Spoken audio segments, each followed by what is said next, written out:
ሬሜዲያል አንዱ እንትን ያረግንበት ምክንያት እስኪ ወድቀዋል ነኝ ልጆች ወድቀውም ግን አንድ አመት በደንብ ቀጥቀጠን ብናስተምራቸውና ችሎታውን ይዘው በሚቀጥለው አመት ፍሬሽማን ሆነው መግባት ከቻሉ ዘን ከሌላው ጋር ተወዳድረው መማር የሚችሉ ልጆች ይሆናሉ ብለን ነበር።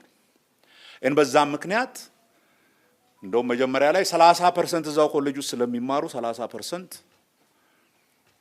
ፈተናው ከዛው ከኮሌጆቹ ይሰጥ የተቀለው 70% ግን በማዕከል ደረጃ ልክ ማትሪክ እንደሚሰጠው ይሰጥ ብለን ነበር እና ይሄ የድሮ አመል አለቅ ብሎ አንዱ የመጣው ችግር ብዙዎቹ ዩኒቨርሲቲዎች ከ30 ነው ለሁሉም ተማሪዎች የሰጡት ሚኒንግ ፈተናው ትክክለኛ የብቃት መለኪያ መሆኑ ቀርቶ ዩኒቨርሲቲዎቹ ተማሪ እየቀነሰባቸው ስለሄደ እንደማንም ብለው ያንን መሙያ ነበር ያደረጉት።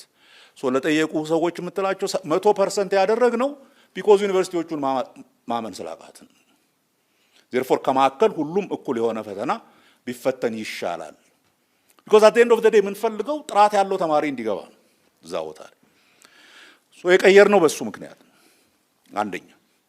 ሁለተኛ ስንጀምር የሚያልነው ሬሜዲያል ሁሌም የምናረጋው አይደለም። እንደውም ለአንድ አመት ነበር ብለን የጀመርነው እንትኑ በጣም አስደንጋጭና በጣም የወረደ ስለሆነ ነበር እንትን ያደርግነው። አሁንም የምናረጋው እየጨመርነው ነው የምንሄደው።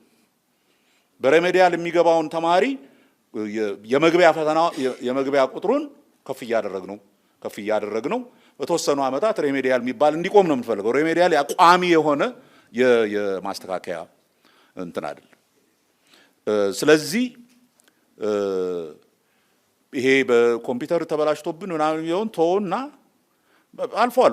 ወደ 50 ምናምን 60% አልፏል። እንዛትስ ያጠራህ የምትሄደው እኮ እሱን ስታረግ ነው አይደል? ፈተናውን ጠንከር የሚያደርግ ነው።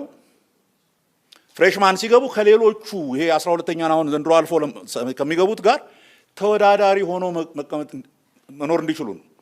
በኋላ እንዲወድቁ አንፈልግም። ገንዘብ ካጠፋንባቸው በኋላ ንብረት ካጠፋንባቸው ጊዜ ካጠፋንባቸው ዩኒቨርሲቲ ከገቡ እንዲያልፉ ሰክሰስፉል ሆነው እንዲጨርሱ ነው የምንፈልገው።